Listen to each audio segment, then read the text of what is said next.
My entire life revolves around what I do. And it's been like that for a long time, actually. My life is not really normal, like an average person. My entire life revolves around my training, whether it be powerlifting or bodybuilding. Bodybuilding's a little more in depth, but my entire life revolves around it.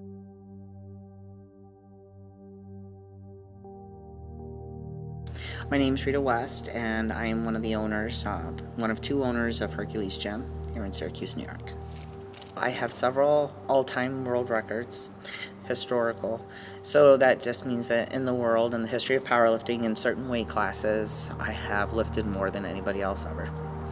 And I've set 9 of them over the course of my powerlifting career, but I still hold a few, mostly in the squat, some of the totals, and that's because my squat is so big, but I have I'm a very gifted squatter. So I was also the first and only so far woman to ever hold the same all-time records in the same weight class at the same time. When I first started powerlifting, I was actually in a long-term relationship, and he was not very supportive of the female, of females lifting. He was a very old-fashioned, not Italian, Irish man. And so for me to continue competing was starting to get more difficult.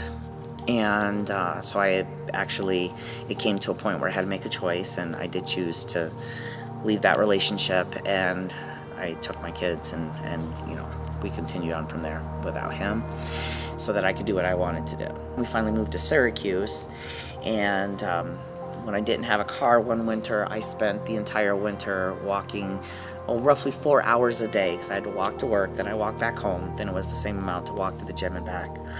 And I've had 2 shoulder surgeries. I've torn my shoulder a couple times. Right now I have some issues with my knees, some torn patellas, some tears in my patellas.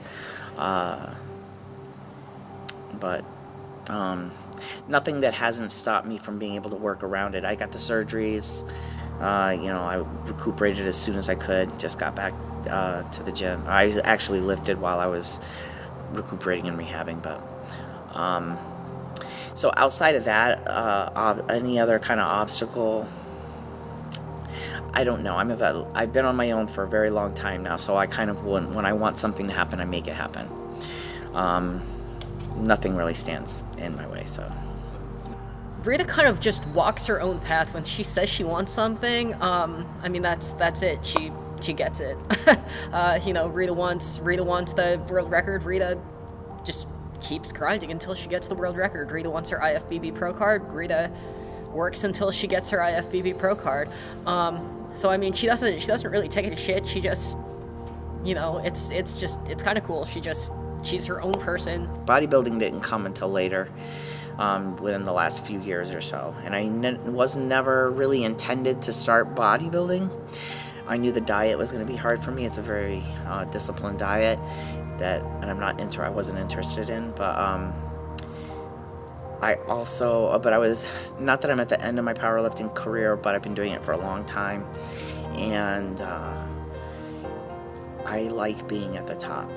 And so I have been very encouraged that I might be so genetically and driven, inclined to be able to reach the top in yet another sport. And so that's why I decided to go ahead and give it a go. Well, I think when she gets a goal in mind, she's all in, especially in this realm.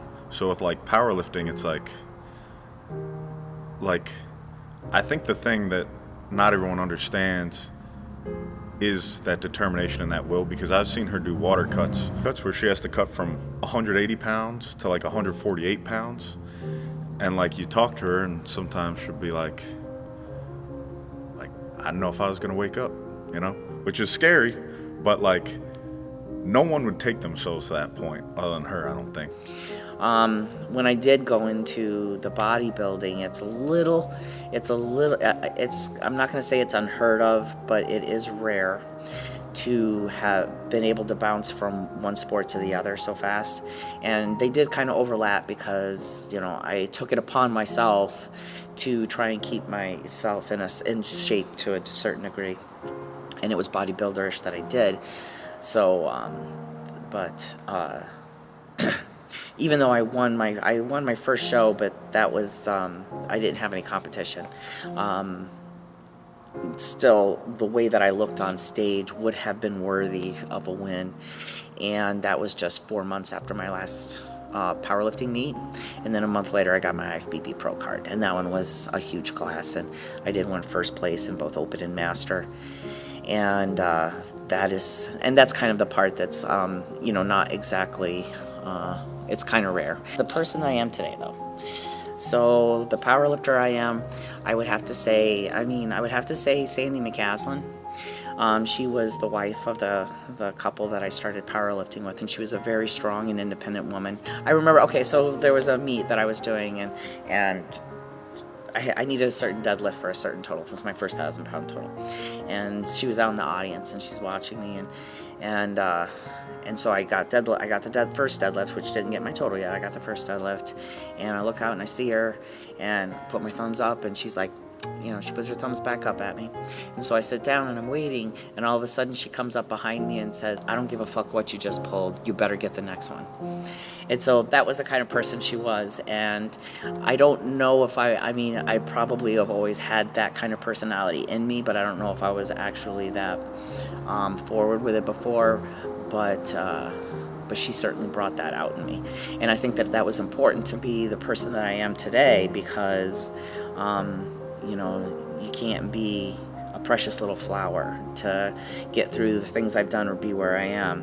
One of the worst things about bodybuilding was the mental aspect of it. There was a lot of things I didn't expect coming from powerlifting to bodybuilding that just really wears you down. It's like I said, powerlifting, I have a very strong will, extremely strong. I could be in a lot of pain, you wouldn't even know it.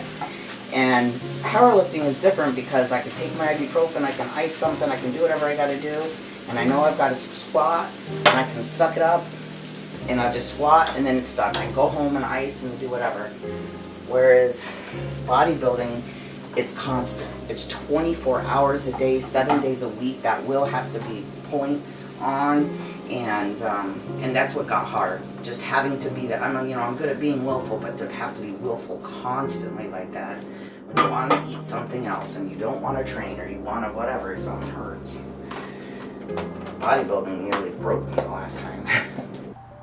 She just has tremendous willpower that other people don't have, and she's talented. So like genetically talented. So like the combination of the two is what makes her her, which is why she could just translate from being like one of the best powerlifters to like already a very good bodybuilder in a short period of time, which aren't always translatable. She gives a lot of herself to help other people. Like when she, for example, when we went to the women's meet in Cincinnati, she was doing that meet, she was competing, and she still wrapped my knees at that meet.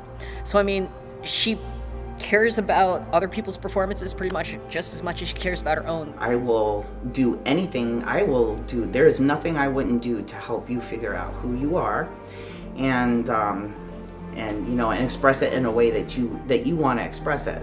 I realize, because that's something that I think people aren't taught anymore, and it doesn't come naturally to them, and so I get a lot of gratification out of helping people figure out who they are, what they want, and getting it their own way rather than the way they think is supposed to be done or they think is cool.